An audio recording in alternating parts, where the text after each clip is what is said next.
we are discussing about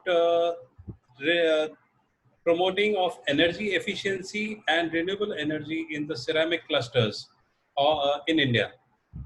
We have a very esteemed panel here, which is going to be moderated by Mr. Vamsi Krishna from UNIDO. And I would like to hand it over to Mr. Vamsi. But before that, I would like to ask Edwin to please play a small introductory video.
Thank you very much, Edwin. I will hand it over to Mr. Vamsi Krishna to take over the stage from here and start the discussion.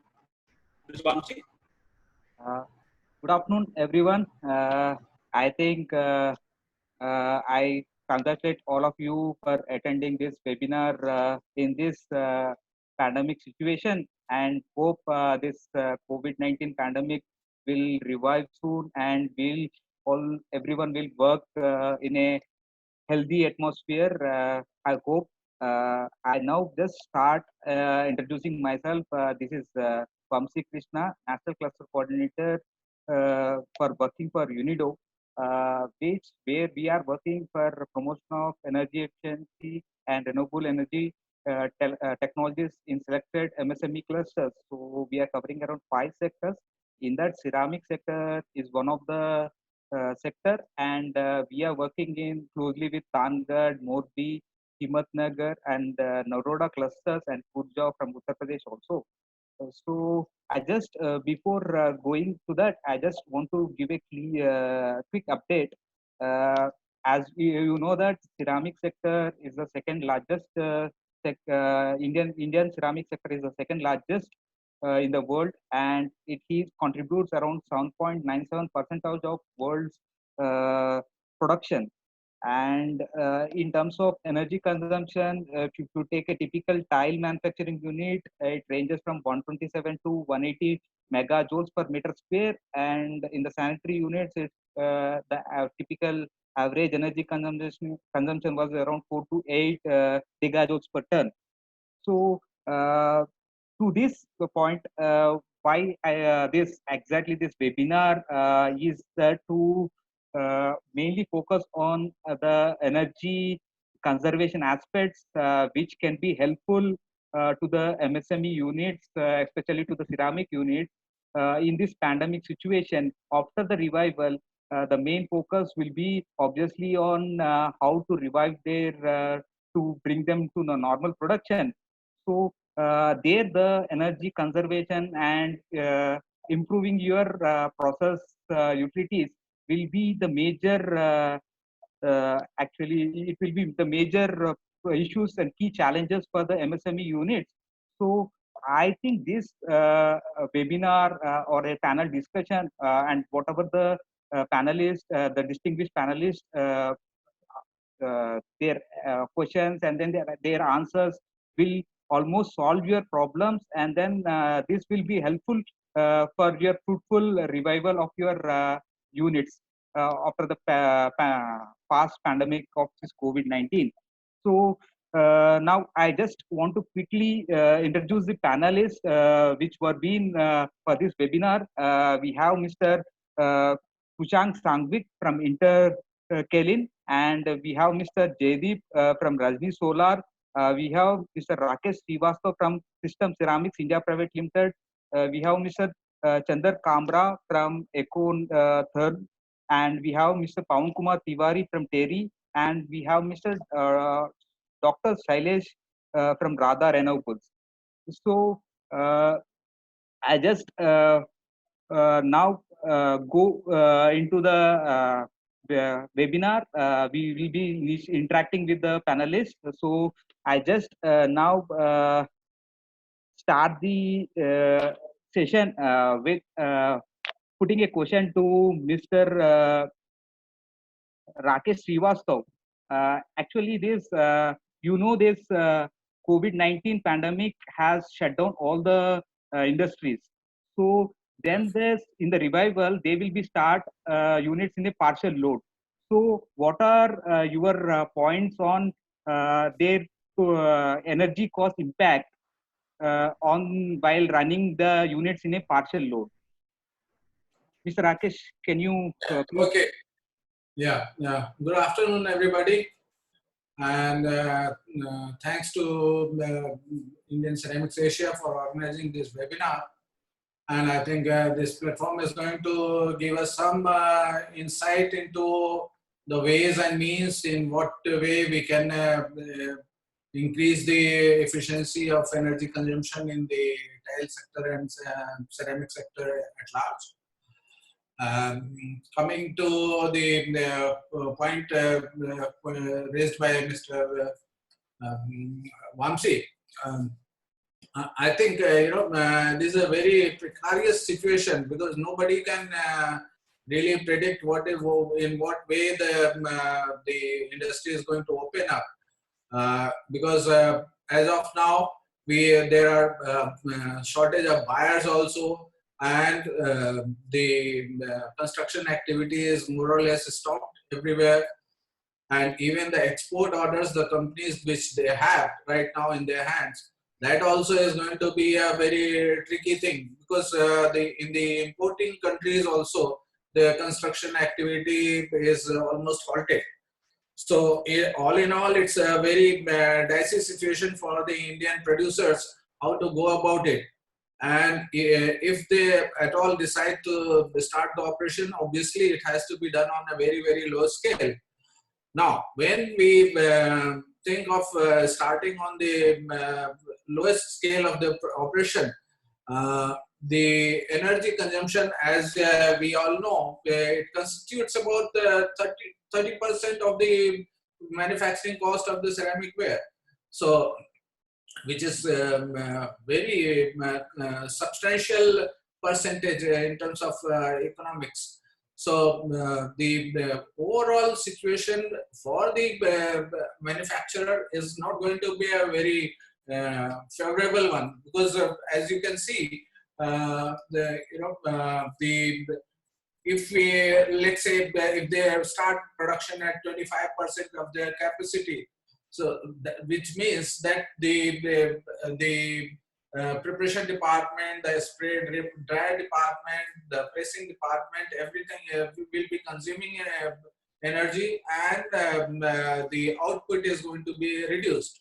So, and the worst scenario in this situation will be for the kiln, which consumes about 60% of the total energy consumed in a ceramic plant. So the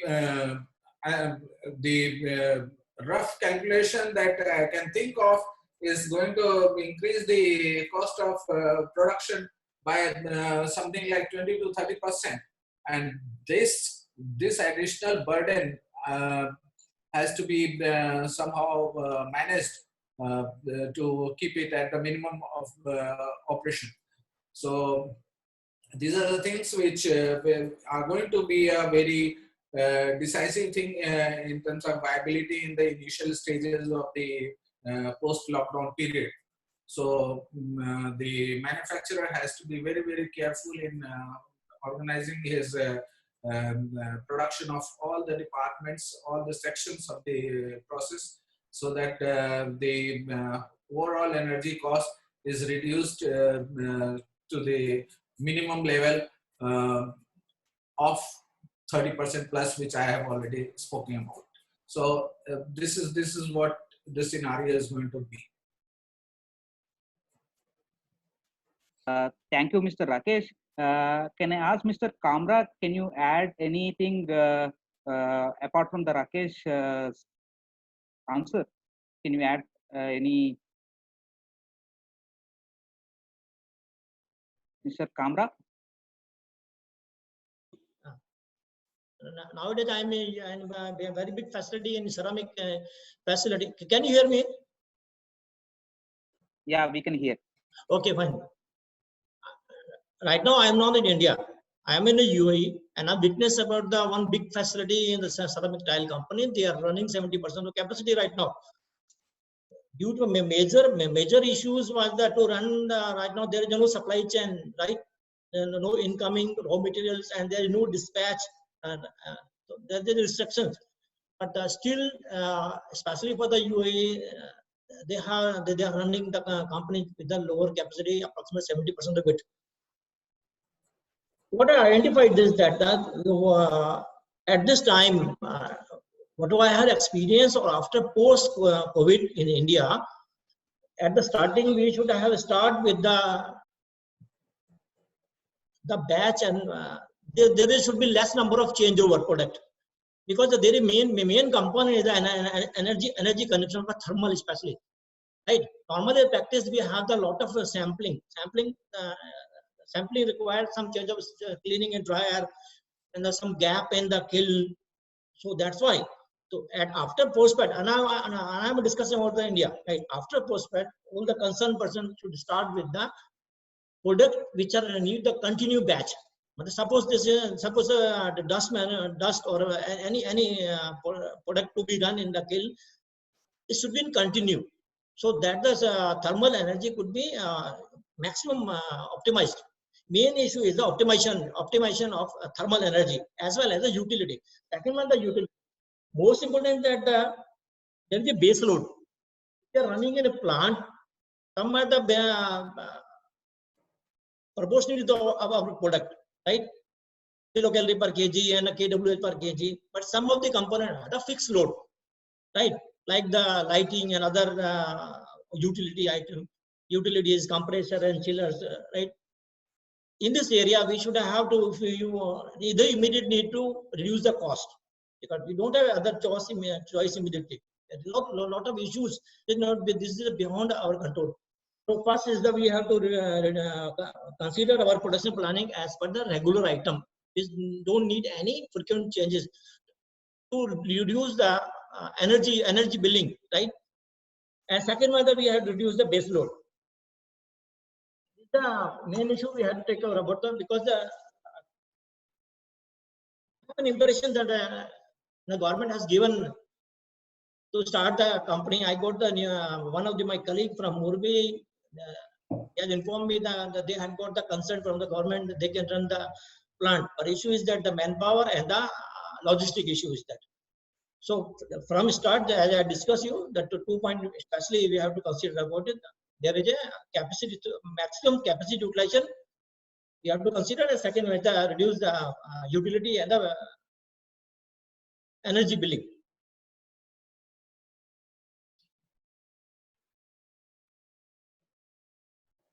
Thank you, Mr. Kamra. Next, we can move to the next question. Mr.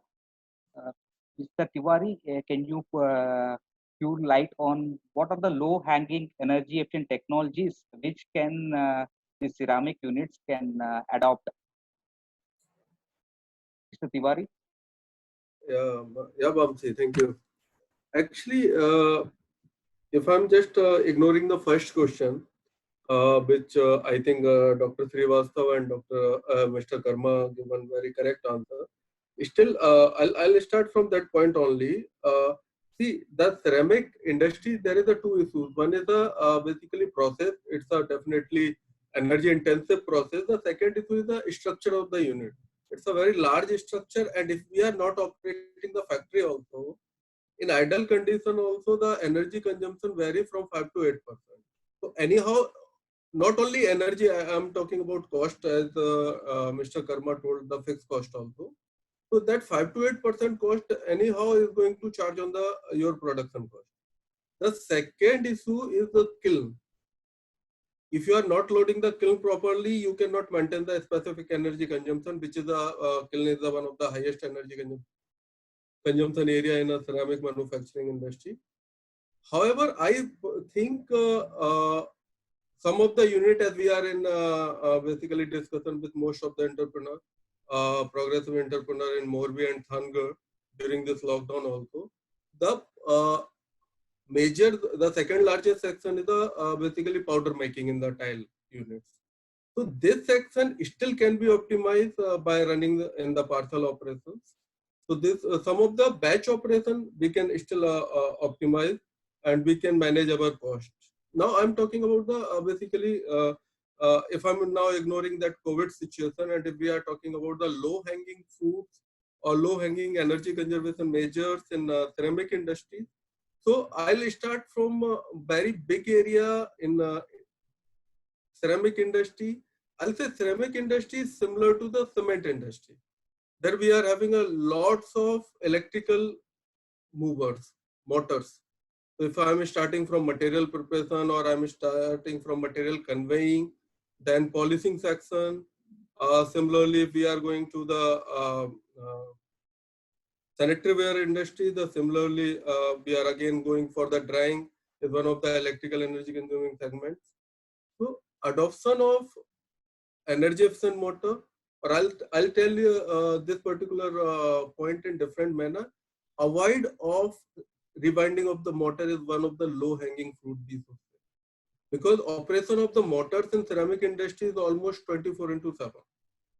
If I'm talking about ball mill, it is running continuously. The agitator system to keep the lead homogeneous, it is running 24/7. Our spray dryers, our kiln and polishing section associated auxiliary, all are driven by the motors. And I will say, I have been in a Thangar and Morbi cluster. Almost I'm in touch with, from last 10 to 12 years. Thangar, if I say, some of the units is still using that SIP motors. So we are having nearby area called Alang. They are getting the motors from there, and they are running the industry. So I say the most important or right point to strike in the ceramic industry is the motor. If you are converting or changing your motors, basically old motor with the energy efficient motor, easily you can save 7 to 12% energy. That we have experienced practically during our UNODO project. We have supported implementation of motors in ball mill and some other areas also. And the minimum saving we realized was the 12%. Now I'm coming to the other segment. If now there is a change of the basically culture also in the ceramic industry. If I'm having a ceramic industry 5-6-year-old, and if I'm using particular equipment, unit owner is not going to change. That is the culture. Air compressor, if you see the Morbi, if I'm talking about Morbi only, you will find the basically vertical piston type reciprocating compressor also, and you will find the PMSM, the most advanced air compressor also. So the loading unloading, if I'm talking about a 0% cost operation, the loading and unloading is one of the major issues I found in the ceramic industry. If I'm talking about sanitary ware, more than 60% air compressors are unloaded, and we are wasting about 20 to 25% electricity without using anything. Similarly, if I'm going to the Morbi cluster, the situation is the same. The unit using the old technology, they are still basically losing the 10 to 12% of total electrical energy in compressor due to loading and unloading. The third, but not, I will say it's not a major area. Third is basically, I will say opposite direction installation of the non-desired location of VFD. I don't know, I've seen this culture that most of the supplier is coming and suggesting install the VFD. So some of the unit has installed the VFD, and after that they made complaint that my electricity bill increased. So the third point I will say, we are talking about only low-hanging fruit. Don't install any control system without consulting with the manufacturer or an expert. Because in the press machine, VFD cannot work, cannot save energy without consulting with the machinery manufacturers. Similarly, if you are installing the VFD in the air compressor without integrating with the pressure, it is not going to save anything. So this type of the basically, I will not say this is a lack of technology. It's a basically non-awareness of the technology, which is creating the basically potential for low-hanging fruit. Apart from this, in the kiln also, there is basically surface insulation, one of the areas. But nowadays, I'm seeing, especially in the ceramic industry, this is not no more potential available. But still, in the sanitary ware, basically capturing the surface insulation is one of the areas. Apart from this, I will say other things required some investment as well as the investigation also. Thank you, Vamsi. Over to you. Thank you, Tiwari. You have rightly pointed out on the low-hanging fruits like energy efficient motors, compressors, and the controlling mechanisms like how where we should keep the VFD. That is also a thing the units need to understand exactly, and the rewinded motors exactly the right point. You have mentioned that most of the units are using the rewinding motors. That also needed to be addressed by these units. So now we can have these poll questions. I think I can ask admin to put some questions so that we can engage all the attendees. Also, there is a poll question on what scale is renewable energy used in ceramic. The options are large, medium, and small. And now you can answer. I think everyone have got the poll question. Yeah. So we have 15 more seconds before we close it.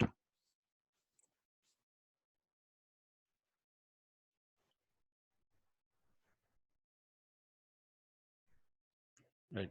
Last 5 seconds. Okay. So, Mr. Vamsi, I have shared the results. Maybe you could like to share your comment to that. Let's see, for renewable energy, there is no, actually, we can adopt for larger industries as well as medium industries, because generally, typically, this renewable energy, we have the solar rooftop system can be installed. So it is applicable for all the three scales of operation of all the three industries can adopt. The answer is, I think everyone have given equal share. I think that's fine. So moving on, I now want to ask Mr. Rakesh Srivastav on what are the standard operating practices or any nil investments that can be useful for the units during this pandemic situation after revival. Generally, most of the units will not agree to have the investment. So, what are the nil investment practices or some standard operating practices they can adopt after the revival of this COVID-19 so that the units have can be benefited? Mr. Rakesh Srivastav?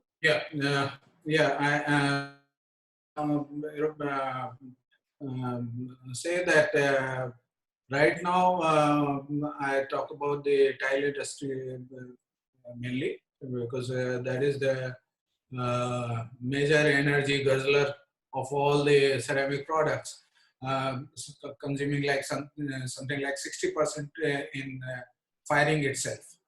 So now 60% if we consume in firing of the product, then remaining 40% goes into raw material preparation, spray drying, pressing, glazing, and utilities, and all the miscellaneous like polishing and other things.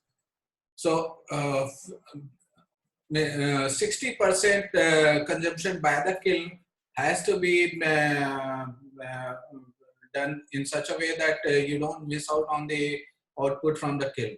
So for that, I will go along with what Mr. Kamra was saying. There should not be any change of product or sampling work.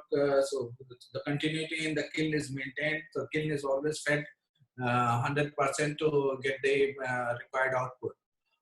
Whereas the other departments like raw material section and spray drying, there it can be done in batches, so that you don't end up in having a large raw material stock and consume a lot of energy on those operations.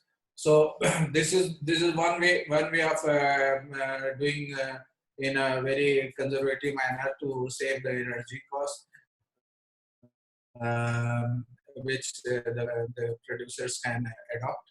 And even for the utilities and other operations like polishing, that also can be done, in a batch-wise operation, not continuous operation. So these are a few things that they can adopt and reduce the energy consumption when the production is not at the 100% or the close to the optimal capacity utilization of the plants. The other things that can be think of is the making the kiln operate for a particular period of time. But again, here the question or the fear is that starting up of the kiln and shutting off the kiln also consumes a lot of energy. So and there's a lot of wastage of energy in starting and stopping the kiln. So I think best operating practices could be to keep the kiln running and make the other operations in batches. I think this should help the manufacturers in a great way. Thank you, Rakesh. I can now just because I think this COVID-19, a lot of people will be not prefer investing by themselves, and for revival also they require some utilities maybe or not in the working condition or something.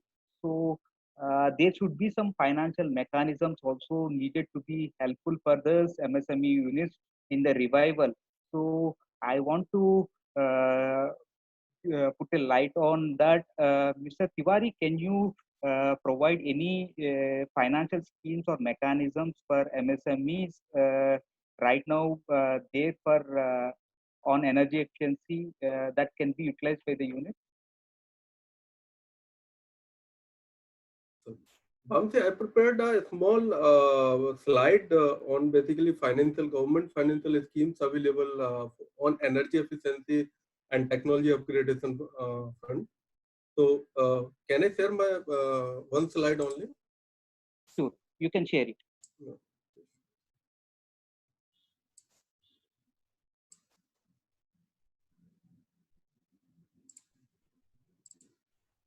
So I hope you all can see there is basically presently only 3 schemes available. First is the CLCSS. Actually, CLCSS revision was pending in March 2020, but as we are in the situation that there is no new guidelines issued so far, so CLCSS is still applicable for MSME sector. And you all must be aware that under the CLCSS, we can basically go for energy efficiency as well as technology upgradation projects. And it is applicable only for micro, small and medium enterprises. And they gives approximate 15% subsidy and maximum cap is 1 crore rupees. The second scheme is a basically credit guarantee fund trust. This project is still ongoing project, and this is a basically collaborative project between Ministry of MSME as well as SIDBI, Small Industrial Development Bank of India. And under this project, basically this is a different kind of the support they are providing. They provide basically collateral-free loan up to rupees 1 crore, in which 75% guarantee is through the trust created by SIDBI. The third scheme, basically, it's not applicable for individual MSME. These are basically applicable for the cluster development. It's a basically cluster development program. So this is not applicable for any individual entity, but at cluster level, like Morbi is the one of the developing area, and they are creating a lot of new area. At cluster level, the third scheme, basically a cluster development program, can be applicable. I'm here highlighting only two schemes, in which basically one is the Common Facility Center grant, in which approximate 70% cost they are basically reimbursing. The second is basically infrastructure development. When we are creating any clusters, 60% of the infra cost will be beared by the government. So this basically cluster development program was initiated in 2007, still going on, and it was under revision in March 2020, but still no new notification came. So at present, only 3 schemes is going on. If I'm talking about energy efficiency per se for industries, especially MSME. The third scheme you must be aware about, interest subvention scheme. So actually, I discussed with ministry. I was trying to find out a particular section who is handling the interest subvention scheme.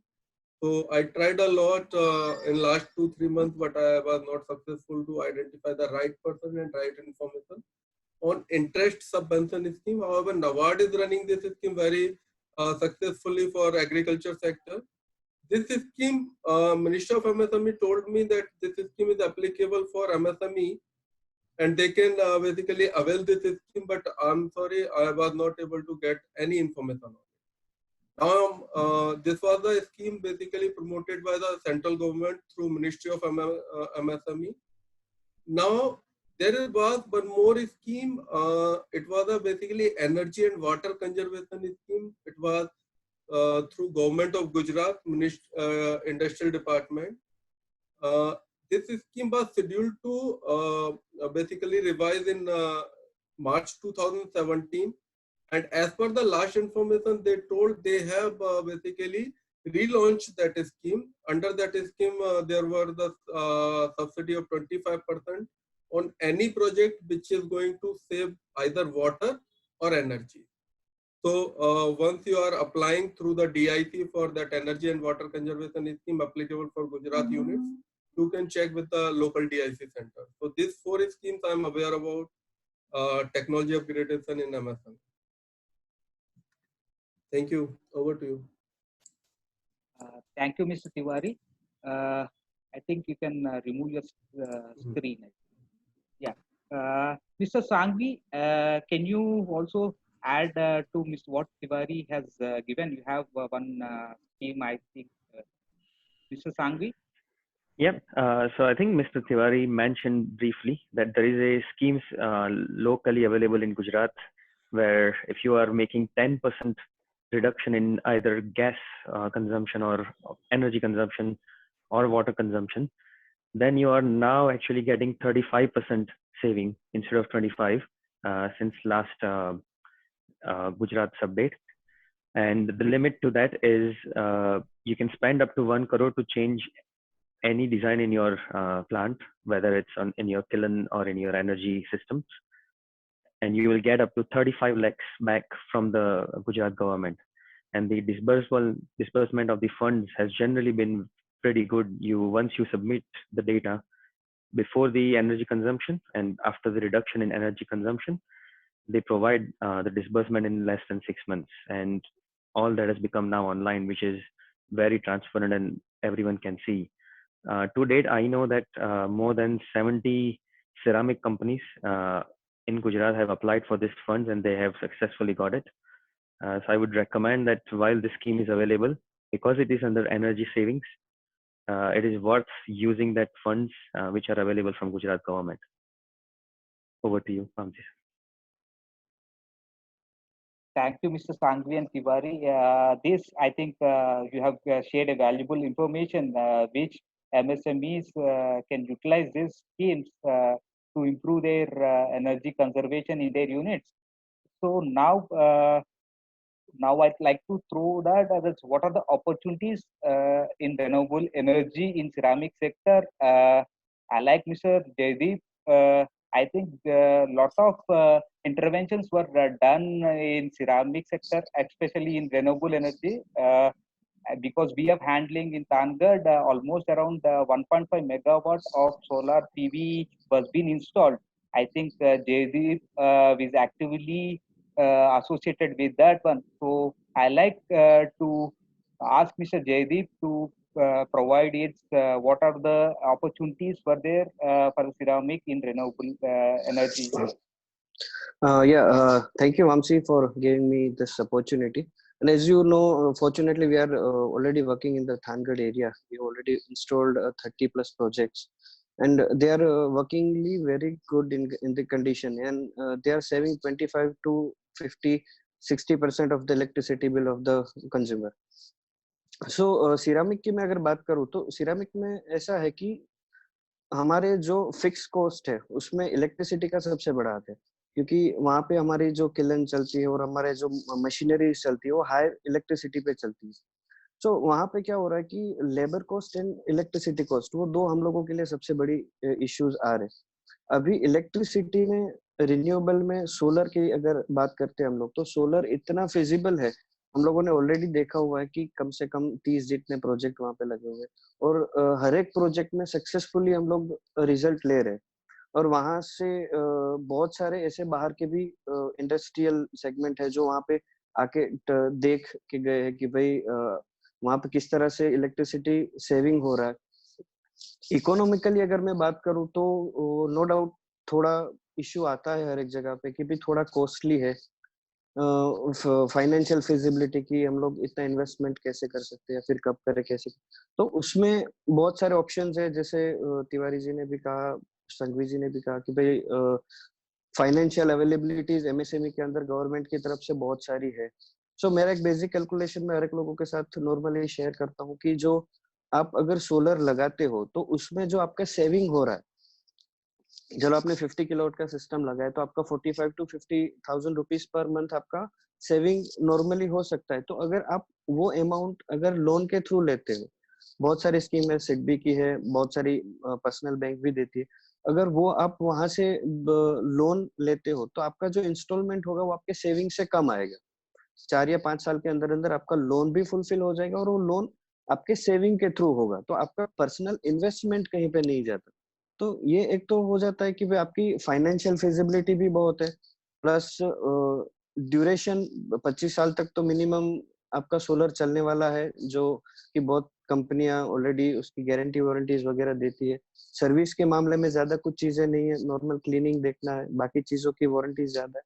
तो अगर हर एक तरीके से देखे तो ceramic segment में renewable की opportunities बहुत है.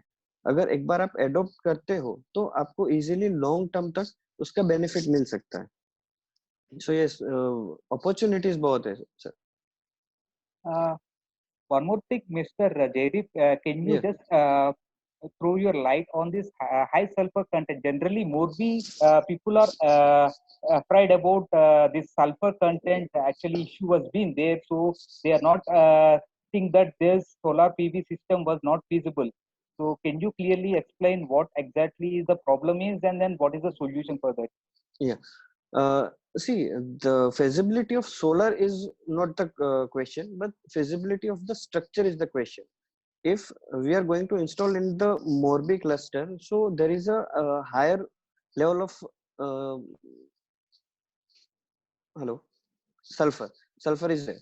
So problem क्या हो सकती है कि जो हमारा आयन का पार्ट है, जो हम लोग स्ट्रक्चर लगाते हैं, जो कि नॉर्मली एमएस का होता है या फिर हॉट डिपिंग का होता है, तो वहां पे केमिकल रिएक्शन के थ्रू आपका जो स्ट्रक्चर है वहां पे रस्ट लग जाता है. तो वहां पे सिर्फ स्ट्रक्चर की फिजिबिलिटी का इश्यू है, बट हम लोगों ने ऑलरेडी वहां पे रिपोर्ट भी बनाया हुआ है, हम लोगों ने फिजिबिलिटी स्टडी भी किया. सो ऑप्शन में ऐसा हो सकता है कि एल्यूमिनियम प्लस निकेल का अगर हम लोग एक प्रॉपर स्ट्रक्चर वहां पे क्रिएट करते हैं, स्पेशल स्ट्रक्चर, तो वहां पे एक रस्ट फ्री हम लोग कर सकते हैं। सो उसमें आराम से आपको 20-25 साल तक की फिजिबिलिटी मिल सकती है। फिर दूसरा एक ऑप्शन आता है FRP करके होता है, जो फाइबर रेनफोर्स्ड प्लास्टिक बोलते हैं। तो FRP स्ट्रक्चर अगर हम लोग वहां पे इंट्रोड्यूस करते हैं तो वहां पे जैसे ये फाइबर का पार्ट होता है तो वहां पे रस्ट का कोई इश्यू नहीं है। नॉर्मली हम लोगों को जरूरत कहाँ पे पड़ती है कि अगर स्ट्रक्चर हम लोग इंस्टॉल करते हैं तो वहां पे जहाँ बेंड होता है या फिर जहाँ पे हम लोग ज्यादा वेल्डिंग करते हैं तो ऐसी जगह को पेनिट्रेशन एरिया हम लोग बोलते हैं। तो वहां से क्या होता है कि रस्ट लगने के चांसेस ज्यादा होते हैं। तो वहां पे हम लोग एक चीज ये भी कर सकते हैं कि वहां पे एंटी कोरोसिव कोटिंग आते हैं, तो वो भी हम लोग लगा सकते हैं। तो there are number of options are available in the market, but अगर कोई कंपनी हमें सपोर्ट करती है in the Morbi area, so we are loving to help them. हम लोग वहां पे जाके जितने भी फिजिबिलिटी के ऑप्शंस है वो सब ऑप्शन करके एक प्रॉपर रिपोर्ट बना के दे सकते हैं कि भाई ये मटेरियल के साथ अगर हम लोग इंस्टॉल करते हैं सो आपका जो इन्वेस्टमेंट है उसका कम से कम 20 साल 25 साल तक आपको रस्ट फ्री रह सकता है। सो वो भी ऑप्शन अवेलेबल है sir. Thank you, Mr. Jaydeep. Thank And the one more renewable energy, actually, if you take a typical Morbi cluster, there is an NGT issue. Sorry to interrupt, Mr. Vamsi. Can we take a quick poll for the audience, please? Yeah, you can take. Yeah, just a minute.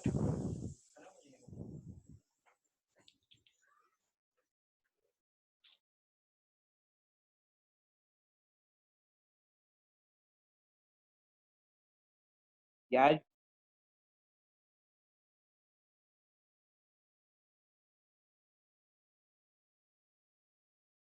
I think you have the second poll question on your screen.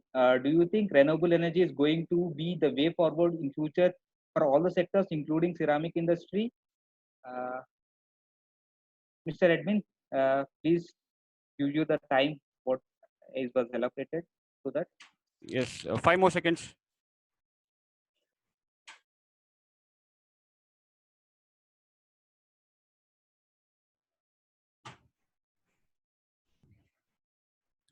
Mr. Vamsi, you can just brief us on the results, please. As everyone has agreed on this, it's as 100% renewable energy will be the future because of the electrical cost keep on increasing. So there should be an alternative option of renewable energy should also be included. So I agree with the attendees thing. It's yes, strongly everyone agree that it will be the way forward for renewable energy will be the way forward. Thank you, Mr. Edwin. We can continue.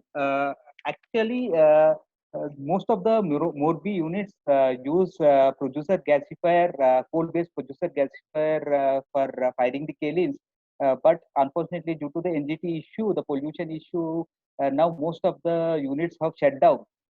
So now I like Mr.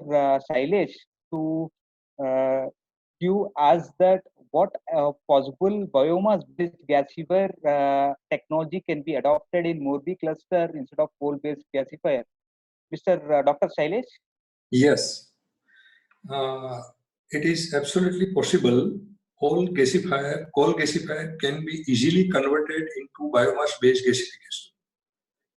It will help not only economic to the ceramic industries, but biomass-based coal gasification will immense support to our economics and environment also.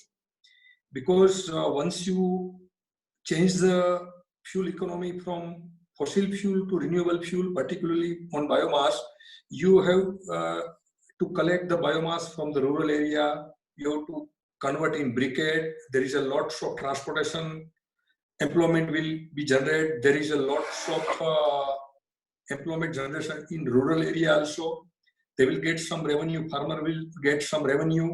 So lots of employment, economical change will also improve, and this clean sulfur-free fuel will come to the industries. Existing old gasifier can easily converted to the biomass gasification with some minor changes. There is no capital cost. some minor operating changes, some minor feeding, and some mechanical minor changes without capital cost. In many countries, in many area of the other part than Morbi, that we are operating the same coal gasification with the biomass briquette or direct biomass. So it is absolutely possible, and is a very, very, very huge and very big potential area to the convert from fossil fuel to renewable fuel. Mr. Sailesh, there is a question. Actually, the raw material availability of biomass is the biggest challenge for the units, and the caloric value of the briquettes also is the biggest challenge. And during the rainy season, the moisture content in the briquettes also will be the challenge. So, what are your views on what on the challenges the units face on this? Yeah, availability of the briquettes for the whole Morbi cluster, if they convert on the biomass-based briquette, absolutely very huge quantity briquette is available. If you look at to the biomass supply briquette industries, only in Saurashtra region, more than 150 briquetting plant is there. Only in Saurashtra. If you consider in Gujarat, more than 500 plant is there. So one briquetting industries will produce around 30 to 50 metric ton every day. And neighbor state like Rajasthan, MP, Maharashtra, they are also manufacturing huge quantity of briquette. So once they will start this using this Morbi cluster, using the briquette, the supply will not be a problem. And supply, this is economical law. Once demand will create, supply will generate. Suppose I will give you an example. Many times in farmer, all the area of Saurashtra region, Gujarat region, they have some 2 months good irrigated land. They keep in idle. We are parallelly promoting the energy plantation also. It is a very, very innovative concept. Now, a developed country in Europe, in America, they are promoting in their wasteland, their open land, even their good fertile irrigated land between two crop. If there is a 2-3 months idle time is available, the farmer can plant the energy plantation. Energy plantation is nothing like a elephant grass, like a big type of grass, Napier grass. Within 2 to 2.5 months, they will get the harvesting and farmer will get the extra money. And that's all fuel will go to the briquetting industries or direct to the ceramic industries for their fluidized bed hot air generator or to operate the gasification to replace their fossil fuel LNG, LPG in their kiln also. So once demand will regularly, the chain will automatically, it will generate. Thank you, Mr. Sailesh, on your views on the biomass-based gasifier. Now we can move on. So, what are the waste heat recovery options we have for kaolin as well as a spray dryer? So, I asked Mr. Kambre to give his views on that.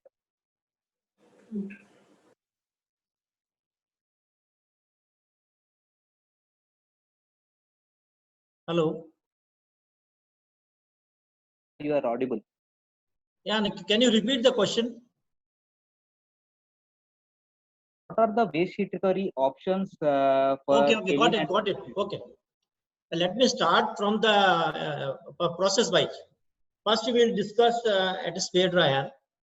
At a spray dryer, generally, there are few issues we have to fix it. One major is the density. If I go the third digit of density, suppose I have 6.9. Okay, if I go for 6.95, there is a substantial, very good amount of saving is there. I had developed one tool in Excel. Excel tool I had developed a tool.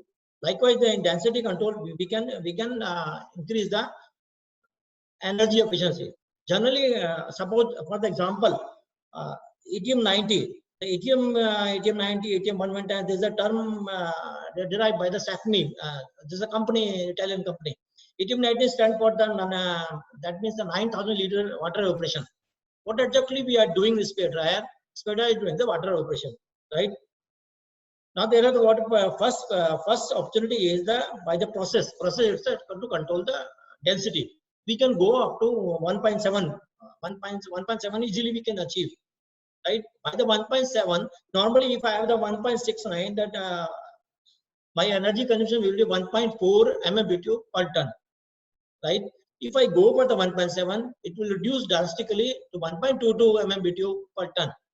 It's a good saving, just improved by the process control. And second one is we need the large amount of fresh air in HAG. Instead of pushing fresh air in HAG is a part of the spray dryer, right? We can use any resources, low temperature resources we have available. In a spray dryer, spray dryer we have the different type of combustion burner system. In earlier conventional system, we have the two type of burner. White burner is that the burner is separate and the auxiliary air is separate. Now the new burners are coming, the flue type burners, right? The air will be in line with the flame. Whatever amount of air I will cater to spray dryer. Whatever, suppose I have given the 10 degree more, then directly we can benefit it for the fuel consumption in this, especially for spray dryer.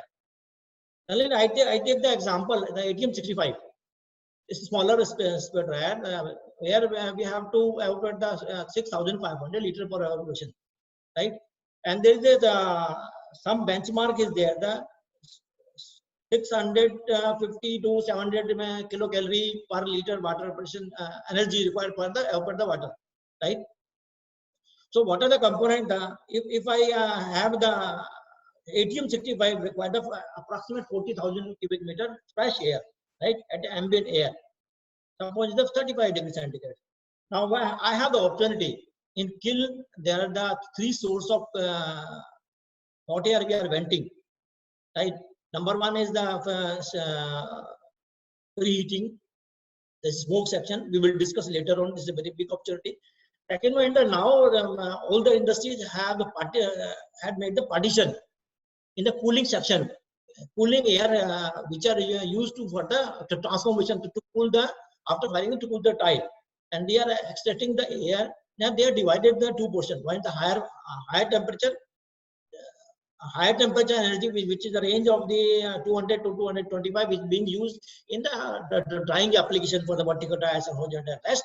The last one is the energy, the 100 degrees centigrade. This volume is approximately 25 to 30,000 cubic meter, right? It's 100 to 110. This entire volume can be ducted to the spray dryer. And the most innovative opportunity is there, and the exhaust of this spray dryer, right? Suppose we have the 34% water evaporation, water contained in our slip, right? And we have the powder residue is the 5.5. Theoretically, we are venting 28% of water vapor in the exhaust in the spray dryer, and the water vapor is generally temperature is the 110 to 125, 110 to 125. At the 25%, the water vapors and the volume is very large. 1865, its volume will be around the 60,000 cubic meter at the 100 degrees centigrade. Now, if I use recovered energy, there is a large amount of energy, right? When we go for the condensation of it, before ID fan, we can put the heat exchanger. We can easily condense this water degree centigrade. Whatever water we will get, it can be directly reused in our process. It's pure water, mineral water, and the rest, the dust contamination is that they can be recycled. And more important that accordingly 25% to 30% volume will be reduced, and directly there is a less burden on our main fan, ID fan, because most of the water vapor I have condensed it. Is it right? Likewise, I will extract the most pollutant components.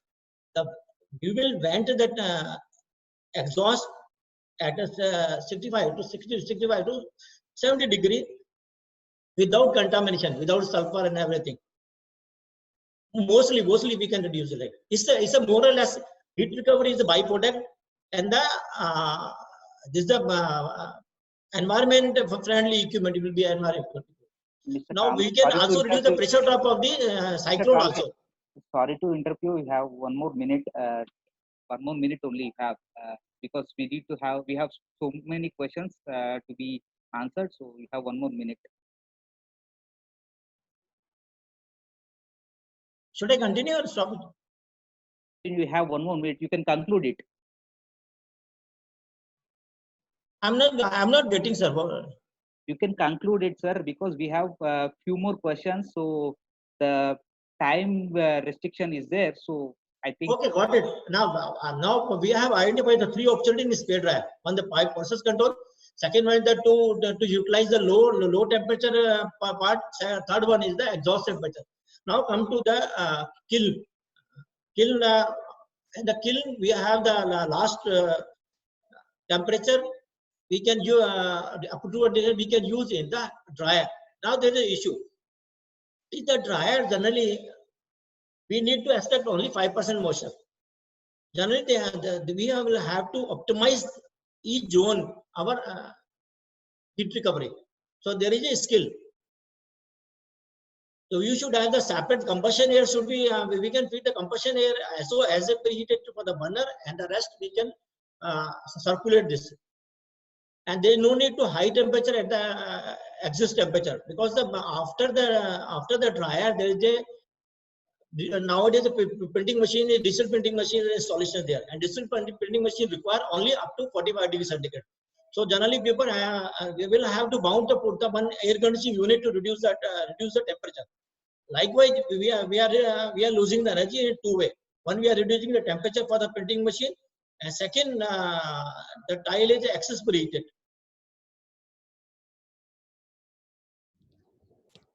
Thank you, Mr. Kamble. Next, we are moving on to the next question. I asked Mr. Shailesh, what are the opportunities we have in this low thermal mass scaling car?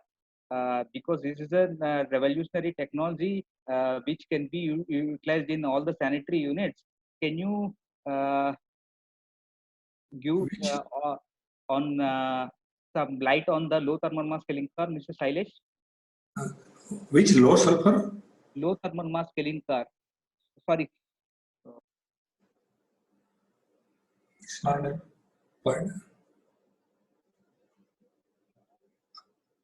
I'm not getting voice. Sorry.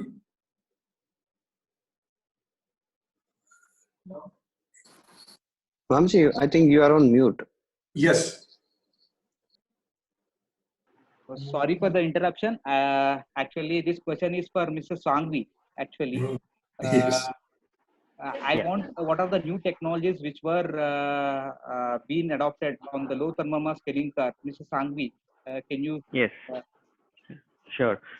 So typically, this mainly applies to sanitary ware and tableware units. The kiln car consumes roughly 35 to 40% of your total gas consumption. So if you imagine that to fire your product, you are also wasting roughly 35 to 40% of energy every time you fire your kiln. So if you can reduce your weight of your thermal of your kiln car, then you're reducing your overall thermal consumption. So typically you can reduce your weight by changing your material, which right now ceramic industry likes to use is ceramic fibers, or a lot of companies in Thangad are using actual kiln car with bricks, which both consume a lot of energy. Now you can reduce that by changing to a low thermal insulation, which will have a lower weight, lower density, and lower thermal conductivity, which is most important. Right now, because of higher thermal conductivity, whenever you're trying to fire kiln, you are passing that energy down to the kiln car base, which absorbs your gas for no reason. Yes, you want to fire your product, your sanitary or your tableware, but you're also firing the kiln car base, which takes 35% of the energy. So by changing your kiln car base with a lower thermal mass to materials like ultralight, or changing even your kiln car blocks to a lower thermal material will definitely save a lot of energy. What we have seen in various instances is that your energy consumption, gas consumption, can actually reduce between 10 to 15%. A lot of case studies are also available in this regard. I would like to give you one example of how you can make a difference.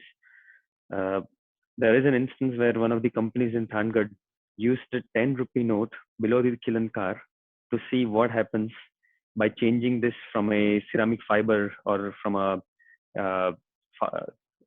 brick-based car to an ultralight car. They put a 10 rupee note below the kiln car, and then the kiln goes into a 1250-degree firing system. And despite that, because of the low thermal mass absorption, that 10 rupee note came out after 6 months as it is, which shows that you are not absorbing the heat, and hence you are saving that energy. I think that is extremely important. We previously discussed about the low hanging options. I think the cost of changing from ceramic fiber to an ultralight car is minimal, because one of the issues with ceramic fiber is that over a period of time, it degrades. So a new ceramic fiber will give a better thermal conductivity, but over 3 years or 5 years period of time, that ceramic fiber is giving extremely poor thermal conductivity. So you are not only using a heavier material, but your thermal conductivity is also increasing month by month, year by year. If you use a better quality material such as ultralight, low thermal, low mass insulation, it conserves the heat and it remains as it is even after 5 years, 10 years, and you are still saving the money. So from a low hanging option as well, because you're saving so much, that will save energy by at least 10%. The other thing that can be also done is changing your kiln furniture from heavier material to quadrite. The only problem with that is significant capital investment. But as I had mentioned earlier, because Gujarat government is giving right now subsidy, if we are able to combine all these options together, you will definitely get more than 10% energy savings, which then you can take to Gujarat government to say that I am saving the gas consumption, and hence you can combine your kiln furniture, change in the kiln car, all the costs together, and put it forward as a project to Gujarat government, which will also help you save 10% of your energy consumption, as well as up to 35 lakhs of subsidy available from Gujarat government. That's it. Thank you, Mr. Sanghvi. I think this low mass thermal kiln car is actually a very useful technology for sanitary units. I think, Edwin, can we have a full question? Yes, please.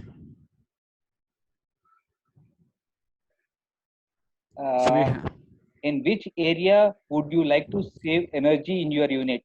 Kiln, ball mill, press machines, blowers. Admin, please specify the time. Yes, 30 more seconds. We close at 45 seconds.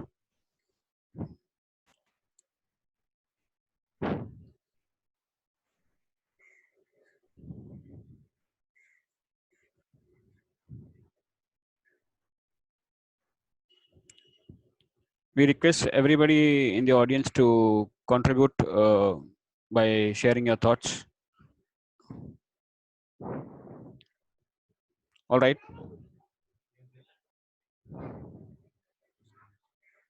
Okay, Mr. Vamsi, here are the results. Actually, yes, as 100%, the audience vote is on kiln, because 60 to 70% of our energy cost in any ceramic unit goes with kiln. So, as the right answer.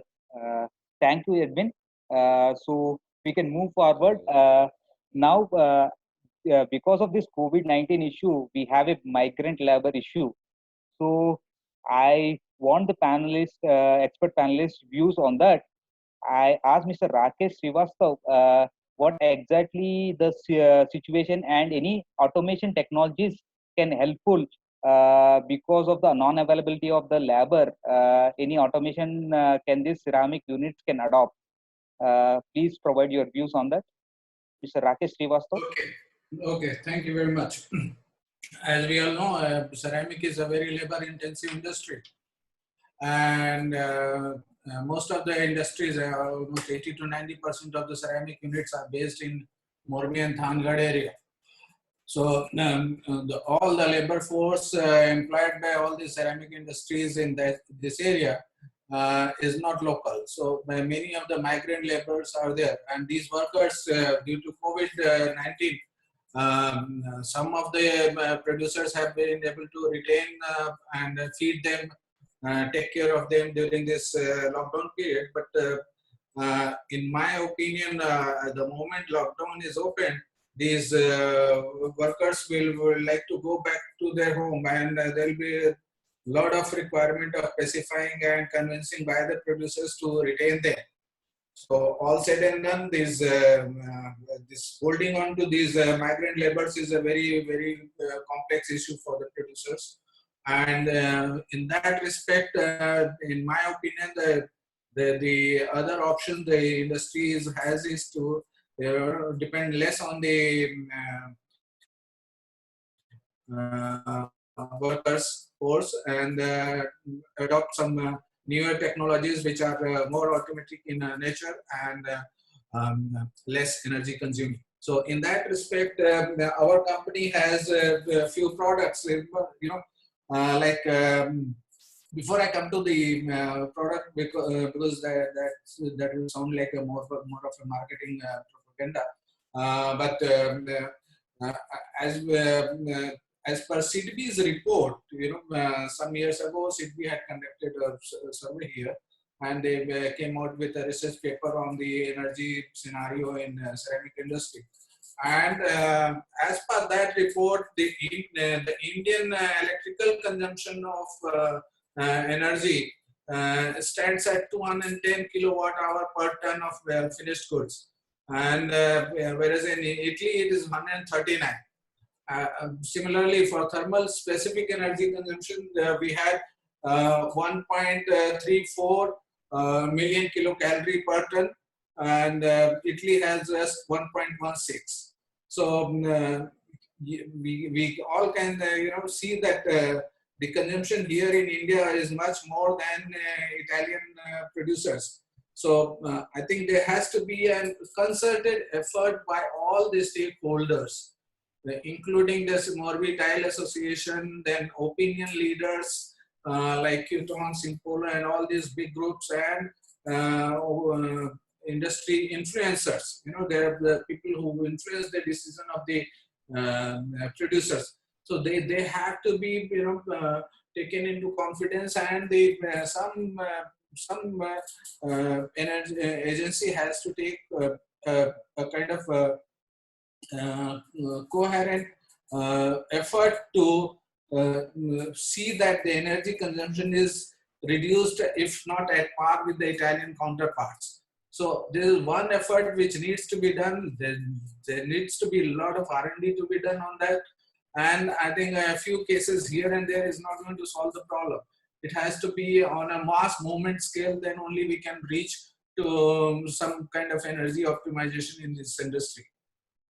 Now coming back to the alternatives that can be brought before the producers, is that we already have some of our products in production in Morbi, which is called the Langia press, or now we are remodeled it in the name of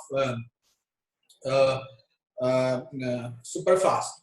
So this kind of machines are replacing the conventional pressing technology, and the result has been very encouraging. And the most advantageous part is that out of these presses, the energy production, energy consumption per unit of production is very, very low.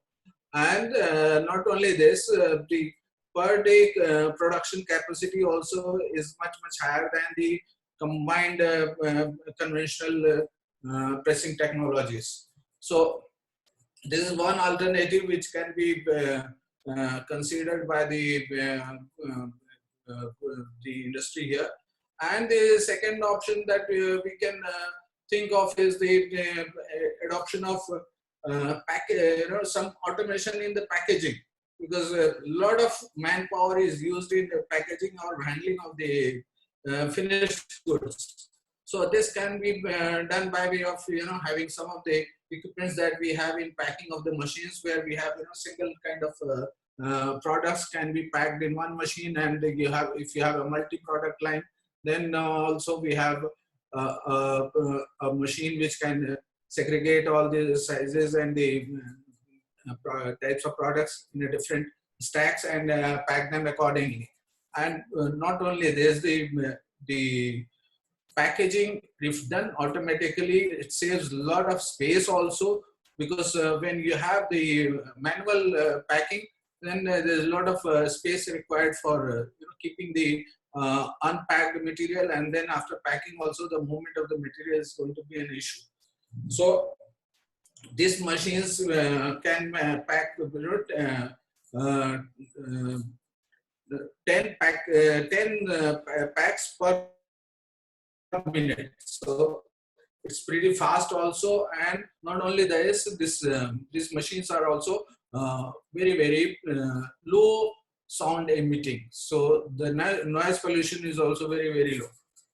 So these are few of the products that we have, and apart from that, if anybody is interested in going in for more automation, then like for instance, if you take in European countries, a 10,000 square meter per day unit will employ something like 50 to 100 workers, whereas we employ about 300, 400 workers. So to reduce that kind of manpower, also we have material handling system, like laser guided vehicles and then storage system. So that way, the system ceramics has a lot of innovative equipments and machineries which can be an alternative to mass scale reduction in the manpower deployment.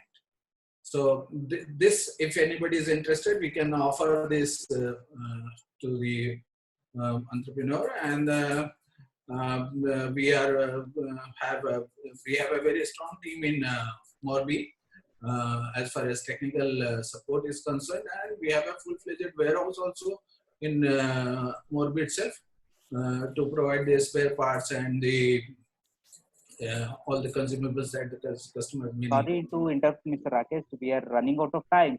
So yeah, thank you so much for your answer. Mr. Admin, can we have one more poll question? Yes, please. By Yes. using energy efficiency techniques, how much cost can be saved in the production of ceramic products? 5 to 10, 10 to 20, 20 to 30, 30 to 40. Admin, please specify the time. Yes. 10 more seconds.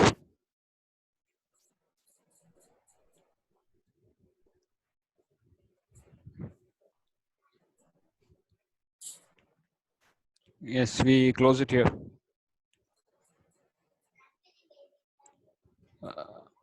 You may see the results. Actually, on the energy efficient techniques, so it's depend upon the what are the technology things you have changed. So there is a mixed answers. So yes, we can agree on that. And then one more final question on the policy changes. Mr. Tiwari, can you give your opinion on what are the policy changes needed to be introduced for MSME, especially for ceramics, to revive? Can you give your opinion on that, Mr. Tiwari? See, the policy changes basically, if we see from last 7 to 8 years, government was taking a lot of initiatives towards the raw material side, especially policy changes. The last policy change you must, you also briefed about that stopping the coal gasification projects in the Morbi. So that was one of the big, basically incremental cost to the, especially Morbi ceramic industries, if I'm talking about. So my point, basically raised from the manpower is one of the part Mr. Srivastava captured. There is a lot of scope for automation, not only ceramic. Ceramic is, I think, a lot of automation already done by so many companies. But still, sanitary ware required a lot of automation, so where we can reduce the manpower. But if I'm talking about basically market, regulation of the market, especially from the raw material side. Second, people should understand that wastage is one of the critical factor, especially in the sanitary ware. The people who visited the Thangad, they must have seen a boundary wall of the products. So this type of the policies, ceramic industry is the common type of the industry. We cannot introduce any different type of the tariff package. It is not a dying industry also, as infrastructure is growing, so that sector is also growing. And we have seen the growth of the sector in last 10 to 15 years. It is incredible. But basically, ability of the raw material and basically dumping of the waste, or I will say defects, these two areas still not fully catered. Definitely they have been catered by different research institute working in the sanitary ware sector to basically mitigate it, how to grind or regrind using the process. But there is no concrete policy in terms of the basically raw material as well as the wastage mitigation. So these two policy I think is required. Energy side, definitely government, we are never basically supporting the subsidy or basically rational of the cost in terms of the energy, because it not increase the competitiveness from energy efficiency point of view. So whatever cost is, they have to reduce, or they have to basically regain after stopping the coal gasification. They should adopt the energy efficiency. They should not go with any policy level thing. But the raw material availability definitely is one of the issue, and it is getting tighten and tighten. So concrete policy required on it. And the second is basically how to basically take care of the waste, especially sanitary ware. I am talking about waste mitigation. Recently, I was working in one more sector. It was a refractory sector. Refractory sector, I think we are not covering the refractory sector, but I just want to add on, because our eastern part is full of the refractory in India. The availability of the fuel quality, as you must be aware that the fuel is available in eastern region is the basically quota based system. So the availability of the quality of fuel is very bad nowadays.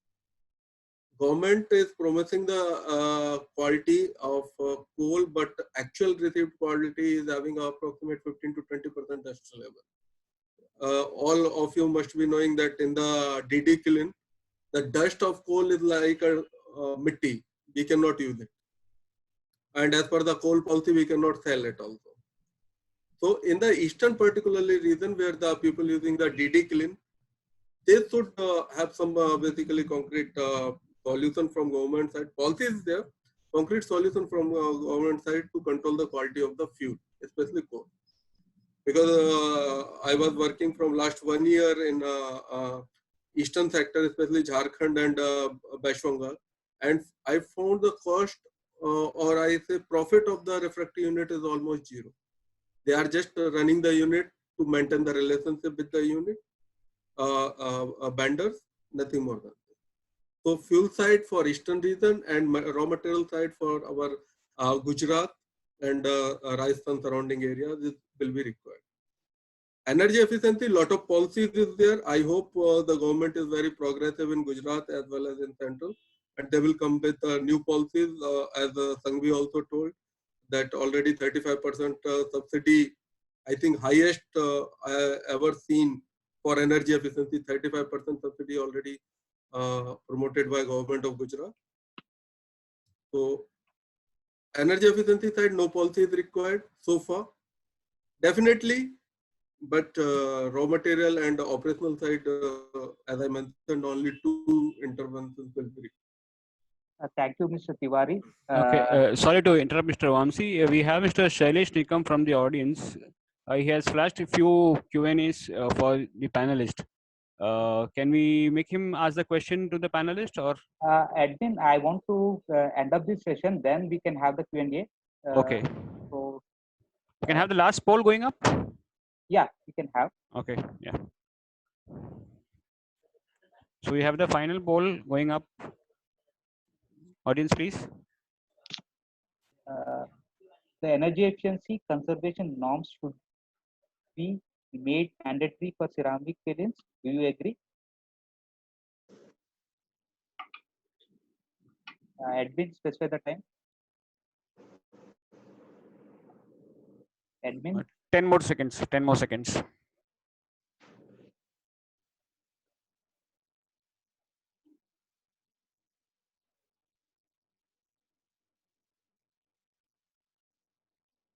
Yes, I think I agree with the attendees.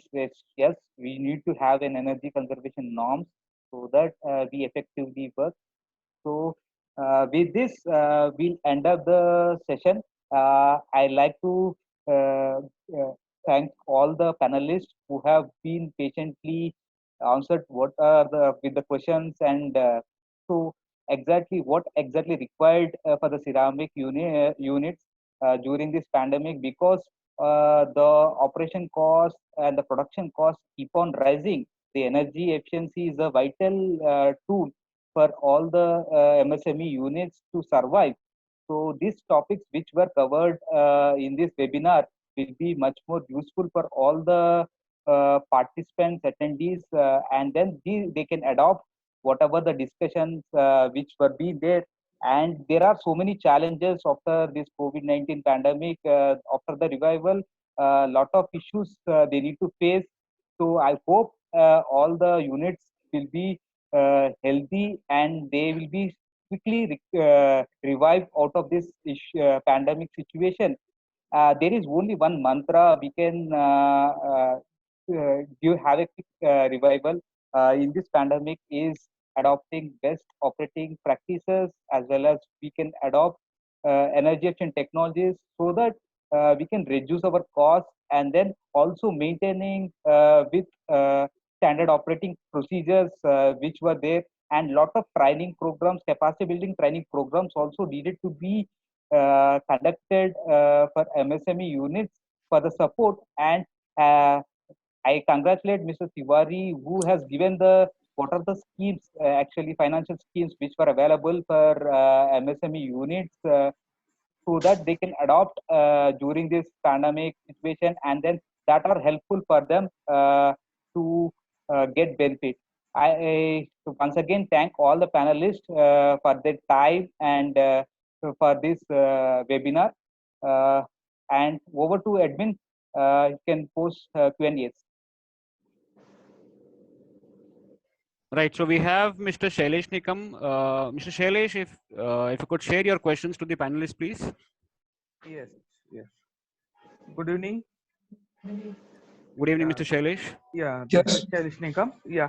Yes, sir. I'm working with a MNC company. Okay. It's Morganite Crucible India Limited. Okay. Yeah.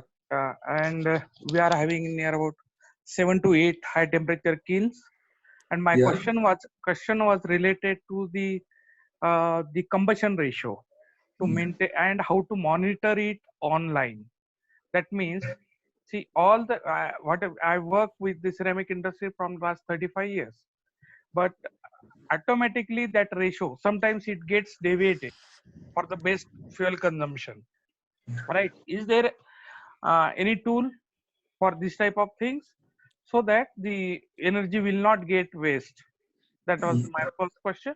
And yeah. Which energy you are using in your high temperature kiln? LPG, industrial LPG. Yes, industrial LPG. Yeah, it is a fully automatic kiln, like roller kiln or tunnel kiln, or which It's kiln? a batch type kiln. Oh, yeah, best type kiln. Yeah, it is not a continuous type kiln. Start. Yeah. Yeah. Yeah, it is possible with you can install the online airflow meter, which can be incorporated with the fuel flow meter. Okay. first you have to consider your production cycle, which time, what is the residual time, what is the peak time, what is the peaking. So the whole cycle you have to specify in your PLC data, and according to that you have to theoretically you have to calculate at which time how much fuel is required, and according to that you have to play your air and fuel both. You have to control. It will give the best result. Minimum, I can say it will save you 20 to 25% energy if you make the fully automation. With study, properly optimize your process after studying your temperature and your energy need. That's what I was expecting actually. But see, I had my all details are with you people. Okay. So the mail ID is there. If anyone can help us, because we are our. Sure, Mr. Shailesh, we'll come back to you on your queries. We have the details. Okay. Thank you very much. Thank you very much. We have Mr. Ronak Vachani, who has raised his hand, intends to ask the question. Mr. Ronak, maybe you could direct the question to the panelists, please. No, it's okay. It was by mistake. Okay, Mr. Yamanjay Reddy, you would like to ask any question to the panelist? Yes, sir. Good evening, sir. Good evening, sir. My question is, most of things you have explained regarding the energy saving by the reducing of some technique, using some techniques. We can also, my thought is, we can develop ecothermal bodies. We can also save the energy through those development. Can you please comment on this?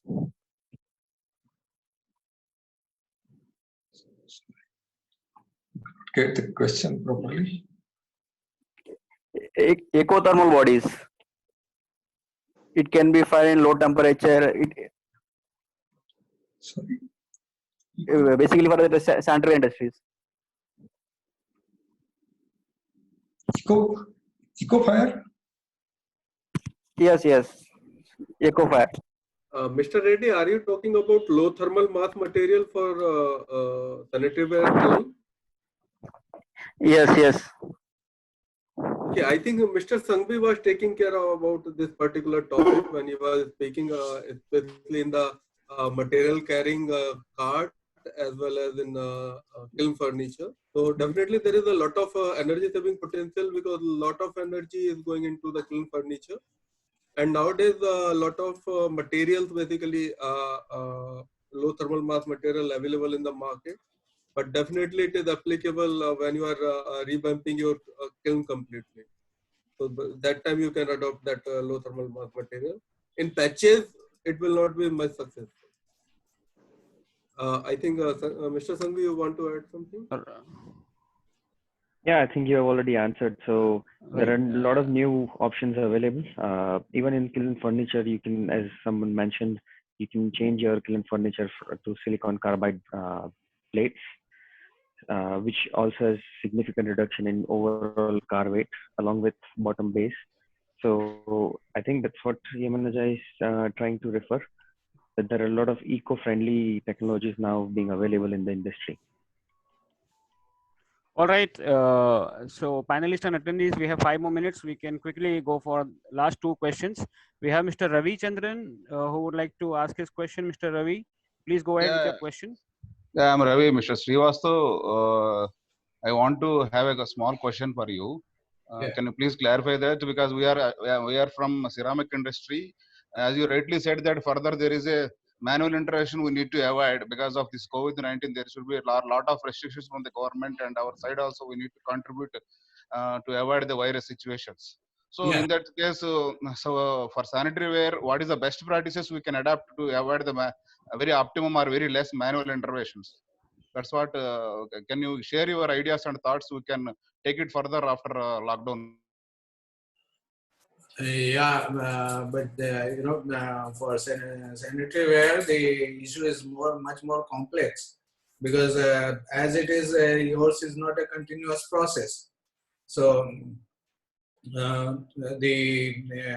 and the casting requires so many manpower. So whatever available alternatives are there, that again comes into the sector of automation, and it requires investment. So for that, I think I have heard that Neptune Industries in Ahmedabad, they have tied up with some European company, Italian company, for making continuous molding machines. So that can be thought of, and it can be it is modular kind of machine. So you can add the number in batches. So not necessary that if you want to produce, let's say, 500 pieces per day, and so you require so many more automated molds immediately. But modular kind of molds you can purchase, and this requires a little bit less of manpower. But again, the handling of the semi-finished goods, like HSIL has adopted a kind of conveyor belt. So that even Sarah Sanitaryware has done that. So this also can be thought of to reduce the manpower dependence. These are the two areas where you think I think it can be done more effectively. All right. Thank you, Mr. Srivastav. Mr. Ravi, hope we have been able to answer your query there. Mr. Surendra Jangu that we have on the other line. Mr. Surendra, can you please direct your question to the panelists, please? Yes, sir. My question is based on future technology based on energy storage. Okay. Is there any work is going on supercapacitor which store high energy density with high power density, or possibility in future? Any of the panelists who would like to take up the question?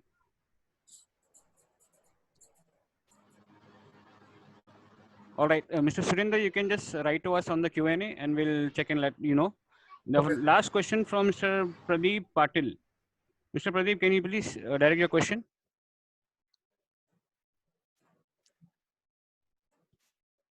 Mr. Pradeep Patil, are you there?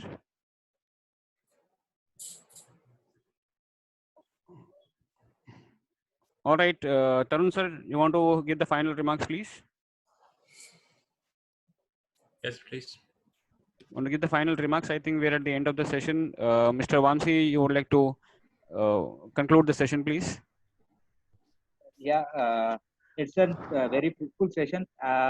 I congratulate all the panelists who have participated in this webinar. And I think whatever the discussions which were held in this webinar will be useful for the units to implement in their units and then get benefit out of that. So over to Tarun for vote of thanks. Thank you very much, Mr. Vamsi, and thank you very much to all the panelists. I think Mr. Chandra Kamra wanted to speak for a minute. Mr. Kamra, for you, can you unmute? Yeah, Tarun, actually I want to conclude it with a few lines. Before then putting more money on capex, I want to say there's a immediate need for the optimized assessment, performance assessment of equipment, and the second one is the power quality analysis. Nowadays, I have observed that the power quality is very poor. TSD have been found up to 25%, 30%. It's a directly loss of energy. It's due to the VFD installation and the PF. The PF and VFD should be perfectly sized.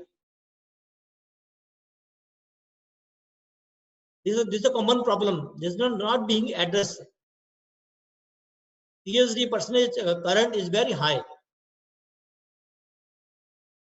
25 to 30%. It's a loss of energy. We will have to address this issue. Okay, Mr. Kamra, thank you very much. I think we will take this forward. People will also must have heard this, and they will think about it, and they will surely consider your suggestion. If at all there is anybody who is wanting to have more questions, you can send us the questions via email, and we will try and get them answered from the panelists. Thank you very much to all the panelists for being with us here for a wonderful session. I'm sure all of you have really enjoyed this particular session, and I'm sure all the delegates must have also enjoyed it and got some real good inputs from the panelists we had here. I would like to invite now, take it further to our webinar series. Our next webinar series is scheduled for 5th of May, which is basically pro-COVID impact on technical ceramic industry and change in dynamics and its impacts on future revenue mix, India and global perspective. This will be, this is scheduled for 5th of May from 2 p.m. onwards. Thank you very much once again. We look forward for seeing you again on 5th of May. Thank you. I think Mr. Srivastava wants to comment. Okay, Mr. Srivastava, go ahead. Yeah, just before we stop the video sharing, I would like to talk to Kushang. You can, I think Mr. Srivastava, you can speak to Mr. Kushang offline. I will share with you his contact details. Yes, please send me his details and talk to him. Thank you very much. Thank you very much, everybody. Thank you, Mr. Vamsi. Thank you so much. Bye bye. Thank you, everyone. Thanks, Ramses.